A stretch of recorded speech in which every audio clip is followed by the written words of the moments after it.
Bienvenue sur Gabon 24. Ce 10 octobre, nous célébrons la journée mondiale de la santé mentale, une journée essentielle pour briser les tabous et rappeler que la santé mentale est au cœur des priorités et de notre bien-être collectif. Le thème de cette année, accès aux services de santé mentale en cas de catastrophe et d'urgence nous interpelle. Comment réagir quand une crise bouleverse nos vies?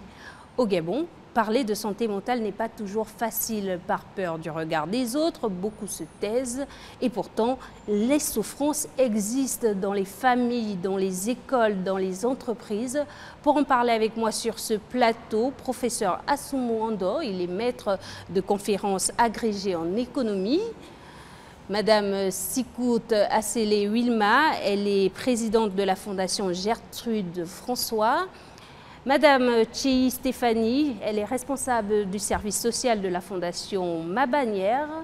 Et Monsieur Dr Boutsou Yohan, président de l'ONG Terre Avenir. Bienvenue sur Gabon 24. Merci. Avant que d'entrer dans le vif du sujet, je vous propose ce micro-trottoir réalisé par la Fondation Gertrude François et la Fondation Mabanière. Regardons.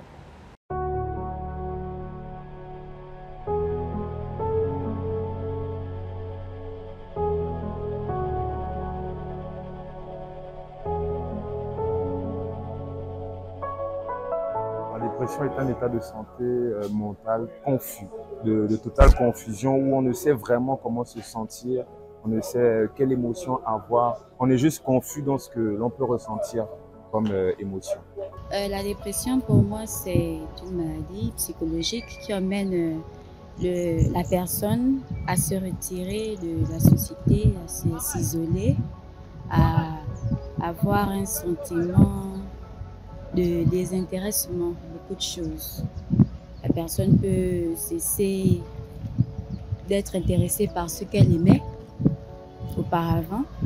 Par exemple, le foot. La personne va s'isoler. La personne ne va plus communiquer avec ses proches.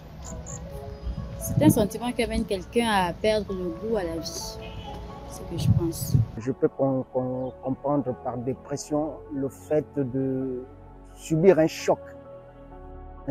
Et le choc peut être de différents types. Il y a des chocs psychologiques, des chocs psychiques. Pour moi, la dépression, je me dis que c'est lorsque la personne est vraiment à bout. On sait, suite aux problèmes de famille, aux problèmes de couple, aux problèmes de tout genre, et la personne commence à perdre soit le contrôle. Un choc mental causé par une déception. Alors la dépression pour moi est une maladie psychologique dont on ne se rend pas souvent compte mais qui fait beaucoup de dégâts. Elle se caractérise par la perte d'intérêt, on n'a plus envie de rien, il arrive parfois qu'on peut se mettre à pleurer comme ça sans raison valable, on reste renfermé sur soi. Une dépression c'est le fait d'avoir eu une pression, qu'elle soit mentale, morale, psychologique, c'est comme ça que je peux l'expliquer. La dépression, pour parler simplement, comme on est africain et que ce sont des personnes simples qui vont nous écouter, il faut savoir que la dépression, c'est un état d'esprit dans lequel on se sent mal. Dans nos têtes, on ne va pas bien, on a du mal à pouvoir s'ouvrir au monde, on se laisse acculer par les problèmes autour de nous. Simplement, c'est se sentir mal dans sa tête. Bon, la dépression, pour moi, il y a plusieurs sortes de dépression. Il y a des gens qui font une dépression mentale due à la consommation de certaines substances qui n'est pas appropriée à la santé, qui causent certaines dépressions. Il y a d'autres, compte tenu des problèmes, le travail, quelqu'un peut avoir un problème au travail, harcèlement sexuel, harcèlement. Il y a plusieurs sortes qui causent la dépression chez quelqu'un. Mais à un stade avancé, on finit par frôler les crises de folie. Comme on peut dire, on perd la mémoire, on dit n'importe quoi, on est incohérent. Et c'est comme ça que nous pouvons définir à notre niveau l'état de dépression. Et il y a aussi cette dépression des malades mentaux qui peuvent être atteints par rapport à ce qu'ils ont entrepris spirituellement. Mais maintenant, ces gens, les traiter, c'est tout un processus. C'est tout un processus parce que chacun, on le traite comme il se doit. Vous n'allez pas traiter quelqu'un qui est atteint mentalement comme quelqu'un qui est atteint spirituellement. Quelqu'un qui est atteint spirituellement, c'est un autre niveau. Les personnes atteintes de maladies mentales au Gabon sont négligées parce qu'en Afrique, on a tendance à croire que les maladies mentales n'existent pas. Nous sommes beaucoup plus superstitieux. On croit à la sorcellerie. Donc, les maladies mentales au Gabon, en général, en Afrique, ne sont pas prises en considération. Les personnes atteintes de maladies mentales au Gabon, déjà, la plupart des personnes ici, on ne prend pas cela en considération. On aime rattacher cela aux problèmes mystiques et à d'autres choses, sans pourtant savoir que ce sont des réels problèmes qui existent dans notre société africaine. C'est des personnes qui sont très souvent négligées, souvent selon leur état, parce qu'il y en a qui sont très violents et il y en a qui ne le sont pas. Je pense qu'on devait les entourer de beaucoup d'amour, les encadrer, les ramener à la raison. Parce que ça peut être un état de dépression primaire, mais qui prend de l'ampleur parce qu'ils ne sont pas entourés, parce qu'ils ne se sentent pas aimés, parce qu'ils ne se sentent pas compris, parce qu'ils n'ont personne auprès de qui se confier et puis discuter en fait. Il y a une structure qui s'occupe de ces gens de malades, malgré qu'il n'y a pas vraiment le contrôle parce qu'après on les voit toujours dans les rues. Ici au Gabon, c'est vraiment, ça fait peine à voir. Parce que pour être allé du côté de Mélène, les avancées technologiques qui peuvent être ailleurs ne sont pas ici. Il faut vraiment un certain suivi. On a tendance à croire que la dépression est une maladie comme toute autre, mais c'est vraiment une pathologie. Il faut vraiment la prendre en charge. Ici au Gabon, la seule structure spécialisée que nous avons pour l'instant, c'est le centre de Mélène qui se charge de ces cas. Mais nous avons eu l'opportunité d'avoir dans chaque structure hospitalière des psychologues qui sont là pour nous assister, pour nous accompagner lorsque nous avons des problèmes de niveau d'ordre psychologique. Donc, allons-y les consulter pour pouvoir nous aider à sortir de cela.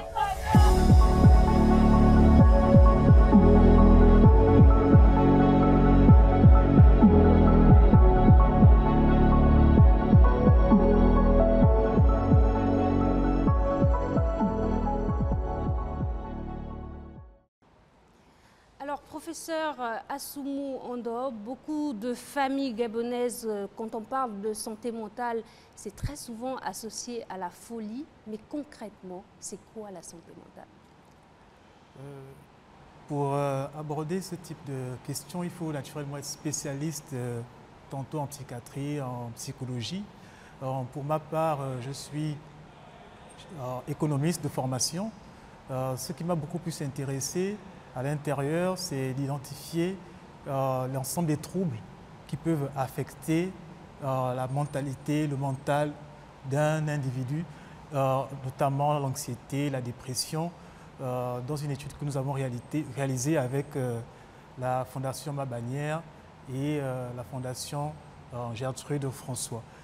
Je pense que je laisserai beaucoup plus la parole aux psychologues de rentrer dans les détails en ce qui concerne la définition même de ces différents troubles mentaux.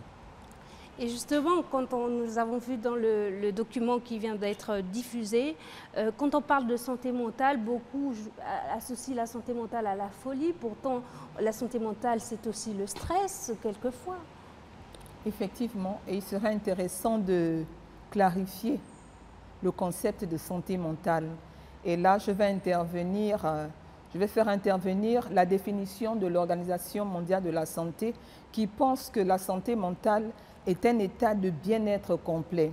Et donc, ce ne serait pas simplement l'absence de maladie, mais ce serait un état dans lequel la personne concernée se réalise pleinement et arrive à surmonter les difficultés au quotidien de manière normale et donc aura un équilibre tant sur le plan psychologique, sur le plan physique, sur le plan moral, sur le plan intellectuel et même sur le plan culturel et sera donc une personne à même de contribuer positivement à sa communauté. Donc on peut donc retenir que la santé mentale concerne tout le monde parce que ça fait référence à un état de bien-être complet qui ne se réfère pas seulement à un état de santé mentale. Docteur Boutsou, peut-on dire donc finalement que la santé mentale, c'est la capacité à rester aussi en équilibre? Je pense que ce que vous dites est très pertinent puisque on parle d'un équilibre. Et cet équilibre, ce qu'il ne faut pas oublier, c'est qu'il dépend aussi de l'environnement. Donc votre santé mentale dépend forcément aussi des gens qui vous regardent, des gens qui approuvent et des gens qui vous tolèrent. Alors, Madame Wilma Sellé, le thème de cette année, on parle d'accès aux soins en cas de catastrophe. Dans un pays comme le nôtre, comment ce thème résonne? Merci. Je pense que pour la plupart des thèmes donnés par les organisations mondiales, ce sont des thèmes qui ne sont pas toujours appropriés au continent. À la réalité gabonaise. De la réalité gabonaise et du continent. Pourquoi? Parce que en parlant de catastrophes, en parlant d'état d'urgence, comme par exemple la crise du Covid, je ne me sens pas interpellée personnellement par ce thème parce que je me dis, moi, ayant souffert de 7 ans de dépression mentale, je me dis que la personne qui souffre de santé mentale est déjà en catastrophe permanente dans son esprit, dans sa tête, dans son âme, dans son cœur. Il n'a pas besoin d'une crise, d'une guerre pour se sentir catastrophé. Et la grosse catastrophe pour moi, c'est que la santé mentale est un sujet tabou. On en parle avec difficulté, avec honte. C'est déjà l'une des premières catastrophes à régler dans notre continent, dans notre pays. Mais Madame Yetchi, est-ce qu'ici la catastrophe ne peut pas aussi être perçue comme cet état extrême finalement de la santé mentale?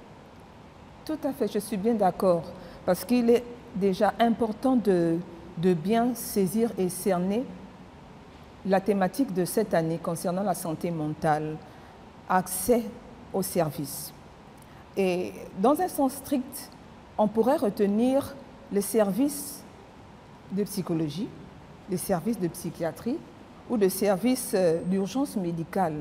Mais dans un sens global, pour mieux comprendre l'intérêt de se sentir impliqué dans la question de la santé mentale, nous allons donc nous référer aux services familiaux, en dehors des services qui sont généralement dans un contexte d'accompagnement médical ou psychologique ou psychiatrique.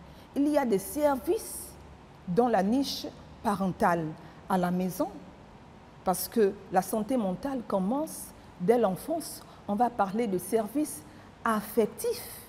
Lorsqu'un parent donne de l'amour à son enfant, lorsqu'un parent console son enfant, lorsqu'un parent éduque sur le plan émotionnel pour que l'enfant arrive à gérer sa colère, à gérer sa joie. On va parler du service social dans un contexte, par exemple, professionnel. Et ce serait intéressant de valoriser les compétences. On pourra parler du service éducatif en milieu scolaire. Lorsqu'il y a des enfants qui ont besoin d'être accompagnés par les services spécialisés, notamment le service social, notamment le service de psychologie. Permettez-moi de vous interrompre. Vous parlez de santé mentale chez l'enfant. Justement, comment savoir que là, j'ai un enfant qui est face à cette maladie? Vous savez, la santé mentale n'a pas d'âge. Comment ça se décèle? Par le comportement. C'est par le comportement parce que les causes de la santé mentale, elles sont biologiques, elles sont psychologiques, elles sont aussi sociales. Et un enfant peut ressentir la pression sur le plan familial qu'il ressent de ses parents. Et même si, avec ces mots, un enfant de 6 ans peut ressentir cette pression parce que l'impact de l'environnement influence le bien-être d'un individu. Lorsque l'environnement est toxique, qu'est-ce que l'enfant écoute au quotidien?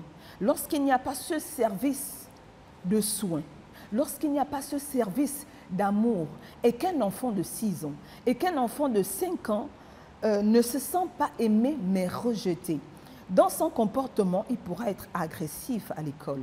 Dans son comportement, il pourra être replié, il va se replier sur soi. Dans son comportement, il pourra être moins bavard, il pourra être renfermé.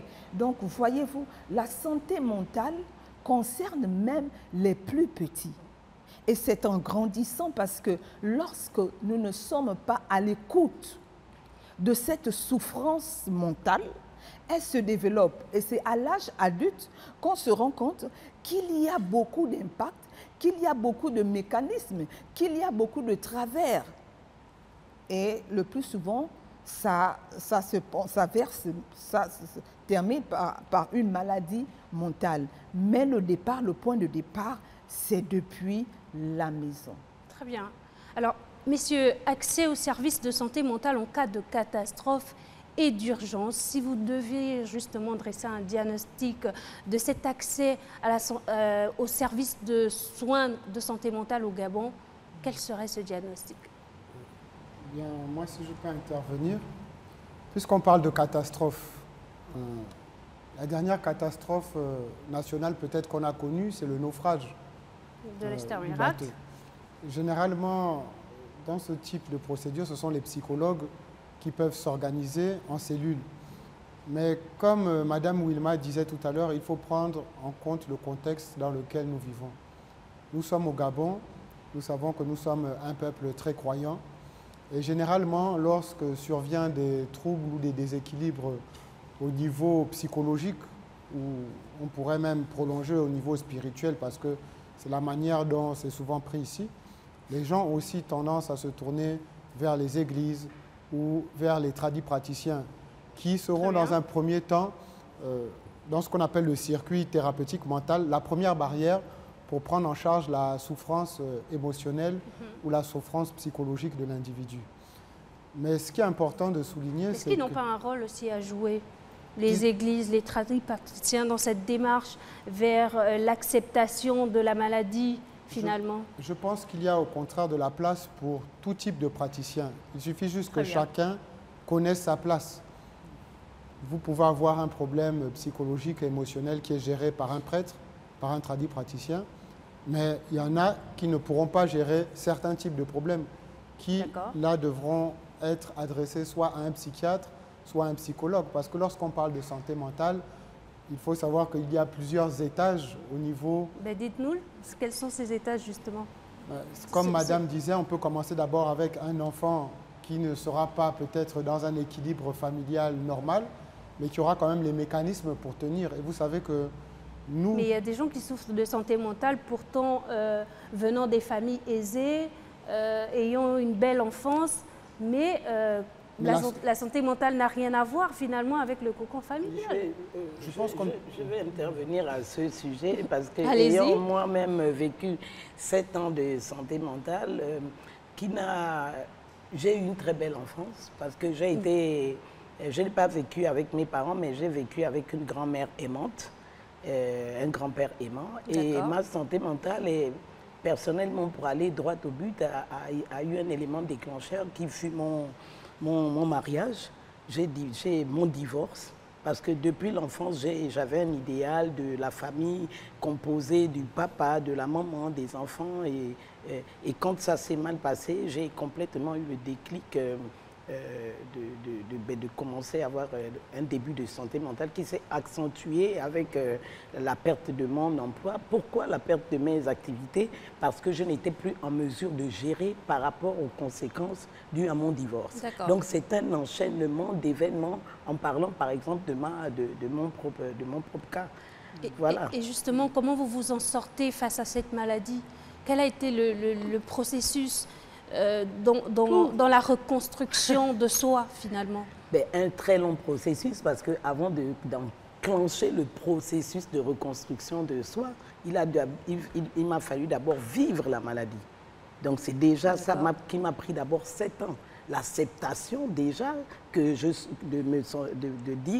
m'avouer que je suis malade. Parce que ça, c'est un gros problème que nous avons aussi en Afrique par rapport à cette question de tabou où on a honte de dire je souffre, je ne me sens pas bien. Donc vous le cachez, ensuite vous prenez le courage de commencer à vous rendre compte que vous êtes malade, vous cherchez. Moi, j'ai tout essayé. Que ce soit de l'aspect spirituel. J'ai été soignée, par exemple. Moi, j'ai mon début de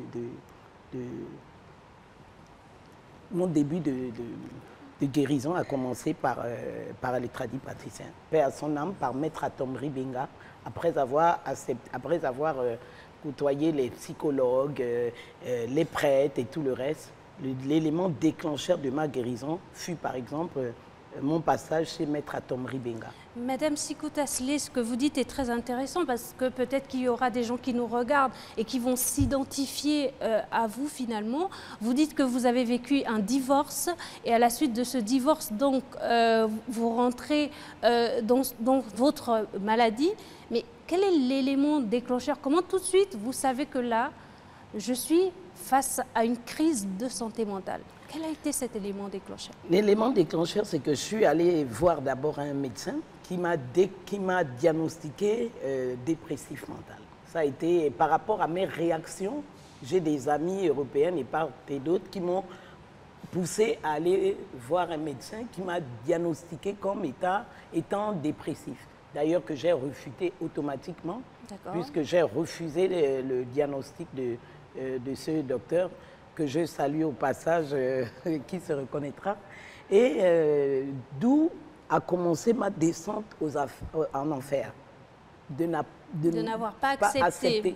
Et autour de moi, il y avait un environnement qui faisait... Il faut souligner que je suis quelqu'un de très actif, de très forte et tout le reste. Et j'ai commencé à sombrer, ne plus vouloir travailler. Je suis artiste, abandonner tout ce que je faisais qui s'est dégringolé au fur et à mesure du temps. J'ai sombré vraiment dans tous les états de la dépression, l'alcoolisme aggravé, tentative de suicide, automutilation, toutes les étapes. Et donc, j'ai fait 7 ans avant d'avoir d'autres amis, parce que le milieu familial, bon, n'était pas présent. Peut-être une partie ne sachant pas ce que j'avais, une autre partie, bon, je ne veux pas trop en parler. Et je me suis retrouvée en Côte d'Ivoire par la volonté donc, de certains amis qui sont déjà très avancés par rapport quand même à nous, sur la santé mentale. Et j'ai pu me reconstruire là-bas. Voilà. Et justement là, professeur Ondo, on va évoquer le rôle finalement de la famille, de l'entourage, de l'entreprise, des collègues même, dans cette reconstruction de soi. Oui, c'est un processus très important.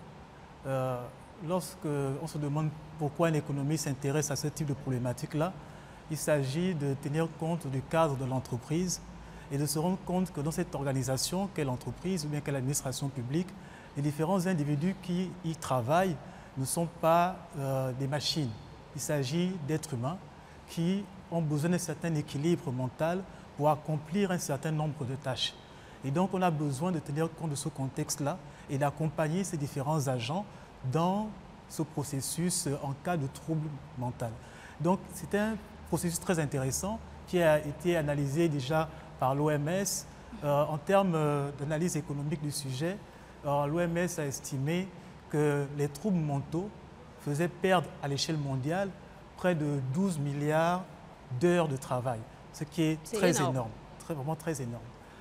Ils sont allés plus loin, ils ont essayé d'évaluer le coût économique parce que finalement, lorsqu'on n'est pas en activité, lorsqu'on a un trouble mental et qu'au final, on est amené à parfois être absent, on parle de l'absentéisme ou bien du présentéisme également, on est présent, mais on n'est pas pleinement dans l'activité qu'on effectue. Et donc, ces différents troubles-là ont également un coût monétaire. Et ça a été évalué en nous faisant comprendre que les troubles mentaux, selon l'OMS, faisaient perdre à l'échelle mondiale près de 1000 milliards de dollars, ce qui est encore très énorme. Et ces différents éléments nous permettent de comprendre que dépenser pour soigner un trouble mental, il ne s'agit pas simplement d'un coût, mais c'est un investissement. Il faut investir dans le traitement, dans les soins, dans l'accompagnement des différents agents publics qui sont victimes de ces troubles mentaux-là, parce que finalement, il y aura un gain de productivité derrière, il y aura un gain en termes de rendement de l'entreprise ou bien en termes d'offres de services publics s'il s'agit d'un agent public. C'est la fin de cette première partie d'émission. La prise en charge, le regard des entreprises en ce qui concerne la santé mentale. Nous reviendrons dans la deuxième partie de cette émission. À très vite pour une deuxième partie.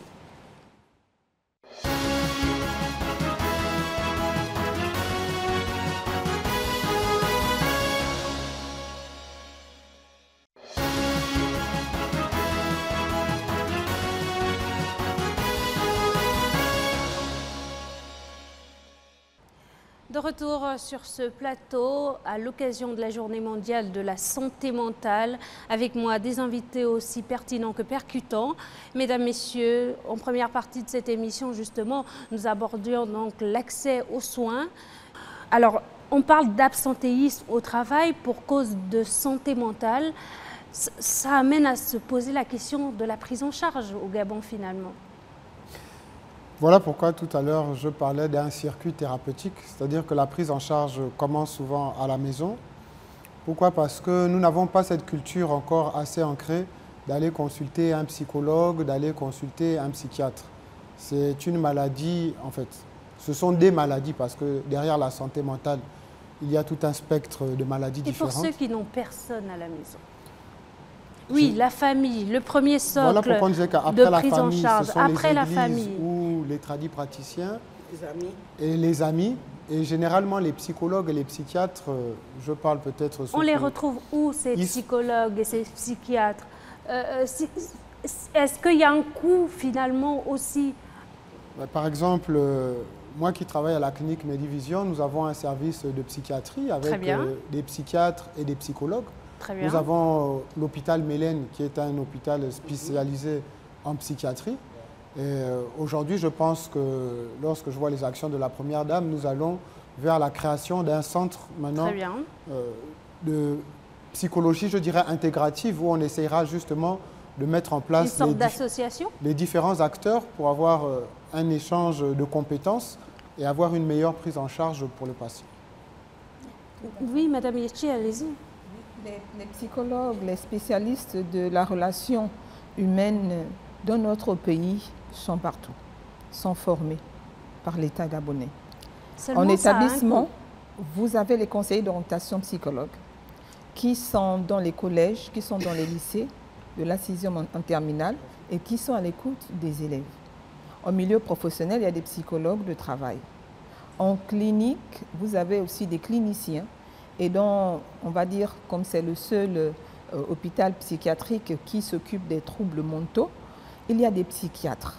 Madame Yetchi, vous représentez ici la Fondation Ma Bannière. Oui. Vous êtes responsable du service social. Justement, quel est le rôle que joue la Fondation Ma Bannière dans la prise en charge des personnes atteintes de santé mentale au Gabon? On va dire que la Fondation Ma Bannière œuvre dans la prévention de la souffrance mentale.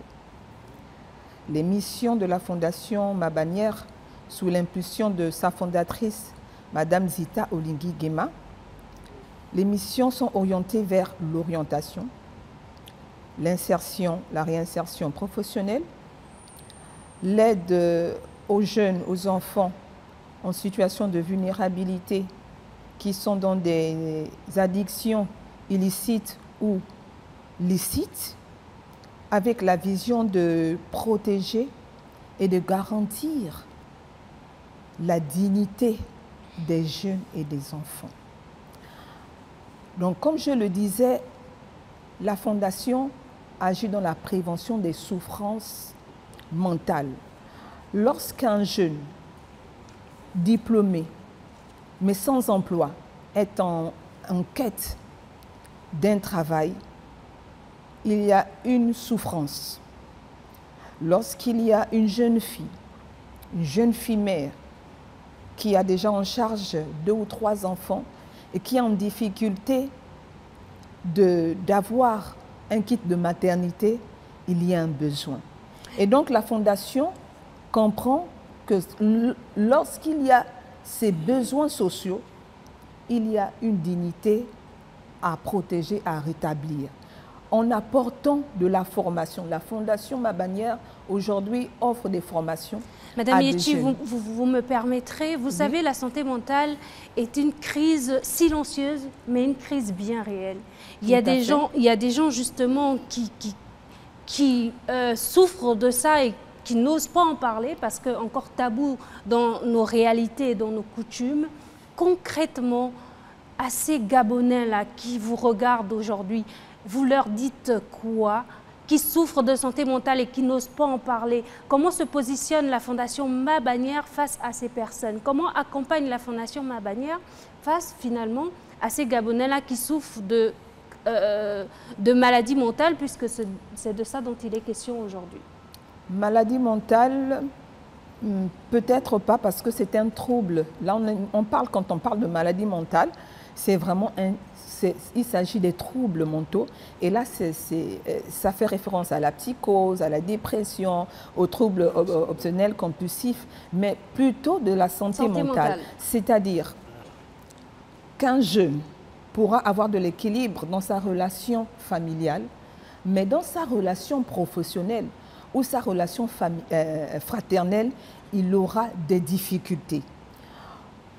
Pour parler simplement, il y a des situations de stress. Il y a des jeunes, il y a des personnes qui ont des difficultés à surmonter les pressions sociales, les pressions dans un milieu scolaire. Par contre, il y aura un jeune, au-delà de ces pressions sociales, au-delà de ces pressions familiales, il ne va pas tomber dans des angoisses, il ne va pas tomber dans de la dépression. Donc, on peut être physiquement bien équilibré, se sentir bien, mais à l'intérieur de son être, avoir un mal-être. Le professeur venait de parler de cette situation sur le plan professionnel en parlant de la productivité. Ça peut être un travailleur qui a une bonne relation avec son épouse, un travailleur qui a une bonne relation avec ses enfants, mais au travail qui n'arrive pas à surmonter les défis professionnels. En ce moment, il a un mal-être qu'il vit. Donc, la Fondation Ma Bannière accompagne le public par l'écoute, parce qu'il faut reconnaître les signes. Lorsque tu es dans un sentiment de découragement, de faiblesse d'estime de soi, tu ne te valorises pas et tu ne reconnais pas tes efforts au quotidien, tu ne reconnais pas ta valeur au quotidien, c'est déjà un cheminement on va dire, de faiblesse qui touche ta santé mentale. Donc à partir de ce moment, il faut en parler. Il ne faudrait pas avoir honte d'en parler parce que les préjugés et les stéréotypes font en sorte que lorsqu'on parle de santé mentale, on fait tout de suite référence à des troubles mentaux. On voit l'hôpital de Mélène. Entre-temps, nous sommes tous concernés parce qu'il nous arrive qu'on ne se sente pas à l'aise. On travaille à l'école, mais au travail, on ne se sent pas valorisé. Notre travail n'est pas reconnu. Voyez-vous, un employé, 20 ans de travail, il est le premier à être ponctuel au travail, il est le premier à rendre son travail, ses rapports, mais il n'a jamais de décoration. Voyez-vous cette frustration? Très bien. Et je rajouterais ceci qui est très important et pertinent par rapport à ce que Mme Cheyi vient de dire. D'ailleurs, moi, je peux témoigner par rapport à ma fondation qui a trouvé une oreille attentive via la Fondation Ma Bannière sur un combat que je mène depuis bientôt près de 10 ans. Et j'ai l'impression de ne pas être entendue. Vous ne pouvez pas vous imaginer à quel niveau la Fondation Gertrude François est allée mener ce combat, de prendre le courage de venir sur les réseaux sociaux et de dire pour un personnage connu que je souffre de santé mentale. J'ai quand même ouvert ce sujet qui était attribué plutôt à la folie, comme il faut le dire, en disant qu'en faisant une campagne de sensibilisation qui a touché plus de 500 visages qui se sont prêtés à ce jeu. Et vous imaginez, même au niveau de Mélène, nous avons fait un projet, nous nous sommes battus, nous avons fait des plans, des stratégies, dont le projet Une Nouvelle Vie. Nous avons un dossier qui est à l'Assemblée nationale depuis des années. Nous avons mené des actions fortes, mais qui sont restées. Vous imaginez, j'ai quand même écrit un livre sur ma vie qui a été pendant plus de 3 mois meilleure vente à la FNAC de Paris et on n'en parle pas. Et pourtant, c'est un combat que je mène souvent avec mes propres moyens sur le terrain. Et avec l'arrivée de la Fondation Ma Bannière à vos côtés, je me sens un peu... je n'ai pas mis 20 ans pour qu'on puisse m'écouter. Déjà, j'ai été agréablement surprise d'avoir écrit, tout simplement fait des démarches et qu'on m'ait reçu, qu'on ait pris la peine de m'écouter, d'offrir à ce plateau, par exemple, l'étude sur la santé mentale. Donc c'est déjà pour moi un grand pas par rapport à un pas d'espoir, d'espérance par rapport au combat que je mène depuis quelques années. C'est combien de malades ou de personnes atteintes de santé mentale finalement que la Fondation Gertrude et François va accompagner, va aider ou aide déjà à ce jour? Moi, j'ai posé des actions dans le sens dont je viens. J'ai fait des repas pendant des éditions, pendant toutes les ans. Je suis à la 4e édition des repas dans la rue, par exemple, à Noël. J'ai fréquenté assidûment le centre de santé mentale. J'ai été stoppée dans mon élan. Je suis arrivée au stade des conventions signées qui ont été mises sous couvert, qui m'a moi-même ramené un moment dans la dépression parce que vous savez, quand vous êtes acharné au travail et que vous avez une passion et que vous vous battez bec et ongle et que vous ne comprenez pas pourquoi ça n'avance pas. Donc, j'ai aidé des personnes. Je ne suis pas psychologue, je ne suis pas psychiatre, mais je réponds à travers les réseaux sociaux à près de 200 courriers par mois à travers mes mails, mes réseaux sociaux, mais gratuitement. Alors, docteur Boutsou, le constat, il est que dans nos réalités gabonaises et dans notre façon de penser, effectivement, quand on parle de santé mentale, tout de suite, c'est la folie. Alors que non, je le disais à l'entame, est-ce que finalement la folie serait le dernier niveau de la santé mentale ou ça n'a carrément rien à voir finalement? Il y a un peu des deux dans la question. Parce que vous pouvez passer d'un stade, parce que la santé mentale finalement, c'est votre état de bien-être, comme on disait tout à l'heure. Votre état de bien-être peut se dégrader. Lorsqu'il va se dégrader, vous pouvez tomber dans ce qu'on appelle les comportements addictifs. C'est-à-dire que pour compenser, pour pouvoir tenir, pour pouvoir supporter la douleur, vous allez par exemple plonger dans l'alcool, vous allez vous mettre à consommer de la nicotine ou du cannabis, et après vous allez plonger dans des drogues peut-être de plus en plus dures. Ces drogues-là peuvent déclencher maintenant ce qu'on appelle vraiment un état psychiatrique, c'est-à-dire une psychose, des troubles obsessionnels.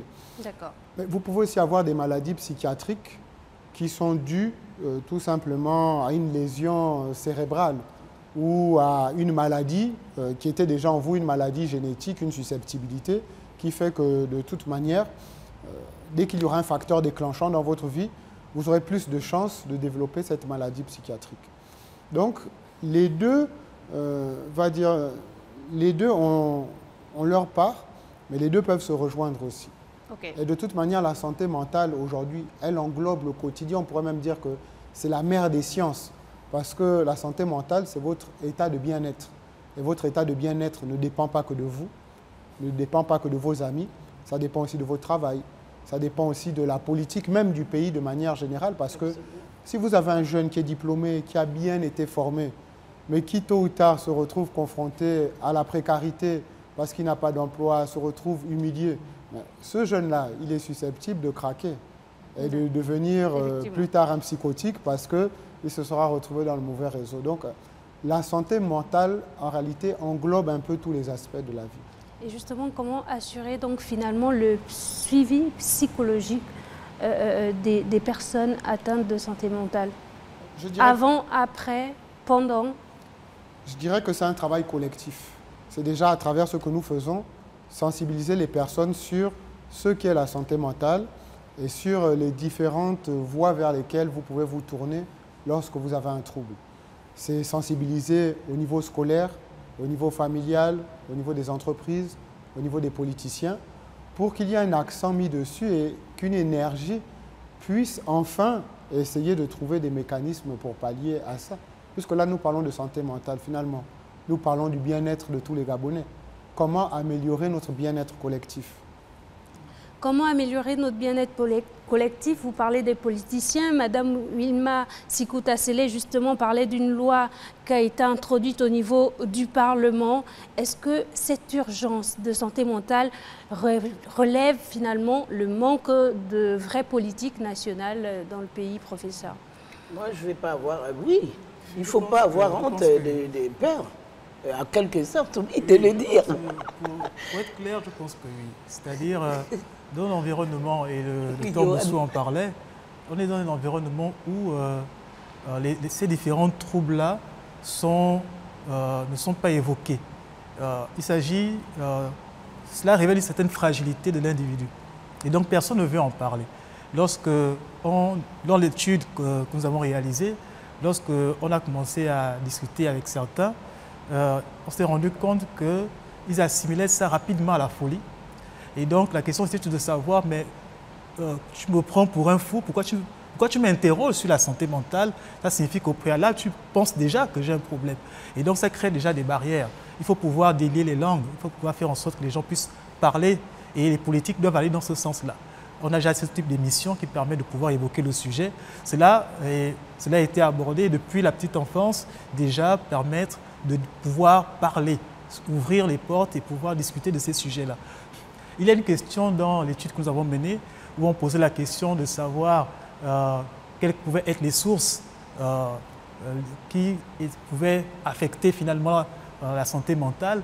Et certains ont évoqué, on le dit également, les fusils nocturnes, en disant que finalement on était attaqué spirituellement et donc ça pouvait entraîner des troubles. Donc il y a un ensemble de croyances qui tournent autour de ce phénomène-là.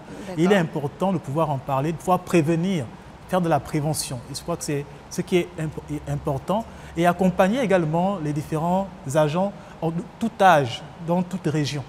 Je me suis intéressé particulièrement à l'administration publique où, comme cela a été dit par Wilma et également par le docteur Moussou, c'est que dans l'administration publique, il y a souvent un environnement qui fait en sorte qu'on soit très exposé. On n'est pas reconnu dans le travail qu'on effectue. D'abord, si jamais les performances ne sont pas évaluées, ça signifie qu'on vient tous les matins, dans notre cas de notre boulot, mais on n'est pas évalué, on ne sait pas si on était performant ou pas. Et lorsqu'on se sent performant, ça tend à une progression dans notre administration. On n'a pas de nomination, on n'a pas cette progression-là, et on se dit finalement, on se sent mal. Et il faut pouvoir accompagner. Je pense qu'on est tous concernés par ces troubles-là et l'État doit pouvoir prendre ce problème à bras le corps et essayer de le traiter. C'est un problème fondamental, un problème de santé publique et donc l'État doit pouvoir jouer sa part. Madame Seyi a dit quelque chose. Moi, vous savez, je n'ai pas, je ne suis pas professeur agrégé. Moi, je suis plus ici, même à la création, je vais aller sur le côté humanisme. Sensibilisation. Voilà, naturellement. Il faut, et donc, biaiser entre les mots pour bien... On n'aura peut-être pas cette chance tout de suite d'être sur le plateau. Allez-y, madame. Alors moi, je ne vais pas avoir peur. Il y a un sentiment, une frustration générale par rapport du fait de rendre à César ce qui est... Nous devons être dans un environnement où on doit reconnaître la valeur, la capacité de tout un chacun d'apporter son plus. On ne peut pas aujourd'hui se battre pour un combat naturellement, venir parce qu'en grande souffrance, parce que ça prouve d'abord, c'est une question de patriotisme, d'amour du prochain, et se retrouver à avoir des bâtons dans les roues pour des choses qui ne sont pas... des bâtons dans les roues, sans comprendre pourquoi. Alors, c'est quoi ces bâtons dans les roues? Les bâtons dans les roues, c'est le fait d'avoir d'avoir fait un projet pendant plus de combien d'années et de se retrouver bloqué à tous les niveaux sans explication quelconque, d'arriver à un stade où vous arrivez à une convention signée, légale, et que du jour au lendemain, on vous annule la convention, alors que c'est vous qui emmenez les partenaires, c'est pour le bien du pays. Et il faudrait avoir cette honnêteté intellectuelle de le dire. On est bloqué à ce niveau de non-reconnaissance de performance à tous les niveaux. C'est-à-dire que ce soit dans l'administration, que ce soit dans la capacité de pouvoir dire « je suis Gabonais, je veux participer au bien-être, j'ai souffert de la santé mentale, voici mon histoire, voici mon apport », sans pour autant que ça puisse choquer les gens. Et aussi qu'on ne politise pas tout. Parce que c'est un gros frein. Nous sommes en train de parler d'humanisme, de personnes, de souffrance. On doit pouvoir avoir la capacité de s'entraider, de s'aimer, tout simplement en reconnaissant que l'autre peut aller mal parce que ceci, l'écoute. Comme Madame Cheyi a dit, l'écoute. Madame Wilma Sikout, c'est l'occasion pour moi de vous demander justement, quand vous dites, vous êtes gabonaise, vous voulez participer, mais on ne vous écoute pas, justement, vous participez en proposant quoi? J'ai proposé j'ai proposé mon projet d'une nouvelle vie, partant de mon histoire. J'ai écrit un livre, j'ai fait un projet, j'ai fait une étude, j'ai pris des architectes, j'ai côtoyé assidûment Mélène pendant plusieurs années, j'ai mis de mon temps, de mon énergie, j'ai emmené des investisseurs pour regarder, pour faire un projet sur la qualité de vie. J'ai rencontré, vous savez, en 10 ans de ma fondation, j'ai rencontré tous les ministres de la Santé qui ont été pendant ces 10 ans. Ça résume tout. De mon combat vraiment acharné. J'ai été à l'Assemblée nationale, j'ai été reçue par les vice-présidents, Madame Angélique Ngoma, qui m'a d'ailleurs très bien reçue par rapport sur le fait que est-ce qu'on ne pouvait pas instaurer une journée nationale de la santé mentale afin que notre population soit plus consciente de ce mal-là. Très bien. Voilà. Instaurer une journée nationale de la santé mentale, c'est une proposition concrète. Mesdames, Messieurs, je vais poser la question et à qui veut la prendre, la réponse. Quel est justement votre espoir pour l'avenir de la santé mentale au Gabon? Madame Cheyi, peut-être est plus... Déjà, qu'il y ait une meilleure information sur le sujet. Il faut des campagnes d'information et de communication. Parce que ça perdure, cette situation perdure. Voyez-vous, il y a des soutiens communautaires qui œuvrent pour ce combat depuis des années. Mais aujourd'hui, en 2025, lorsqu'on parle de santé mentale, on voit tout de suite maladie mentale. On voit tout de suite, on griffe le malade mental qui est dans une poubelle, qui est complètement nu, qui n'a plus le contrôle de son identité. Mais qui s'occupe finalement de ces personnes? Qu'est-ce qui est fait? C'est sous nos yeux, c'est toute l'intégrité humaine qui est exposée. Qu'est-ce qui est fait? Donc pensons à ces personnes concernées, mais aussi aux aidants proches. Parce que lorsque on ne se met plus à la place de celui qui est dans cette souffrance mentale, d'imaginer le quotidien d'une épouse qui voit son époux devenu malade mental, qui n'est plus à la maison mais dans la rue, qui mange la nourriture dans les poubelles. Imaginons son vécu. Qu'est-ce que nous faisons? Mais en réalité, ça c'est ce que nous voyons. Et nous pensons que la réserve, le lieu indiqué, c'est Mélène. C'est une erreur. C'est ensemble. Merci. Mais nous, s'il fallait mettre des chiffres sur des personnes qui souffrent de santé mentale, on se sentirait plus impliqué. Je vais prendre un exemple. Le chef de l'État parle de la restitution des institutions. Mais nous constatons que sur le plan professionnel, beaucoup manquent d'intégrité. On va mettre à ta disposition des moyens logistiques ou des moyens financiers pour gérer. Mais qu'est-ce que nous constatons? Ce sont des personnes bien placées, élevées en dignité. Mais quelques années plus tard, on va découvrir des situations de détournement de fonds. Mais qu'est-ce qui n'a pas marché? Merci Madame Yetchi. Messieurs, en une minute, parce que nous arrivons au terme de notre émission, quel est votre espoir justement pour l'avenir de la santé mentale? En une minute, on commence par Docteur Boutsou. Alors moi, en une minute, tout à l'heure, elle a dit que la santé mentale dépend effectivement de l'équilibre émotionnel, physique, mais elle a rajouté un mot qui m'a interpellé, qui est culturel. Il ne faut pas oublier que nous sommes un pays sur lequel on a d'abord imposé une autre culture, alors qu'il y a plus de 10 000 ans d'une forme d'instruction et de culture.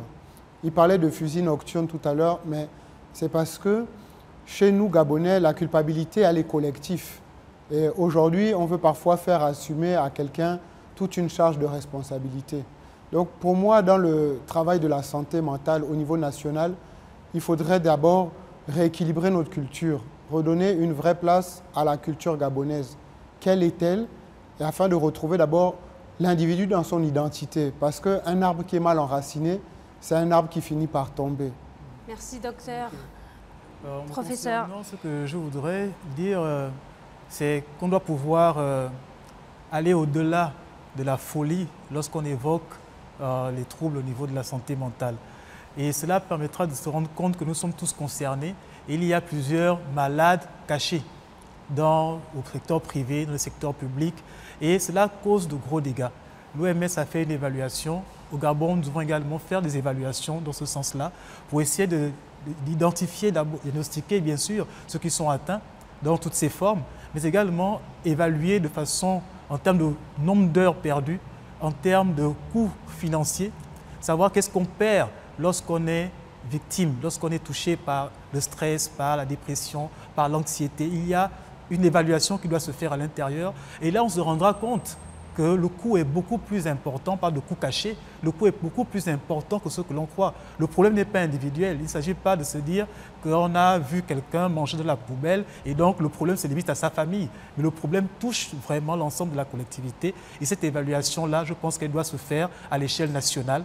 Il serait important de partir dans les différentes provinces, de faire une enquête de fond auprès des différentes administrations, auprès des secteurs privés, évaluer réellement combien coûte ce trouble-là et pouvoir trouver des solutions adaptées. Et la culture peut être une piste de solution. D'accord.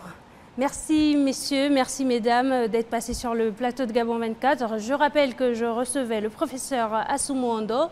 Il est maître de conférences agrégé en économie. Madame Sikout Asley Wilma, elle est présidente de la Fondation Gertrude et François. Docteur Boutsou Yohan, il est président de l'ONG Terre Avenir.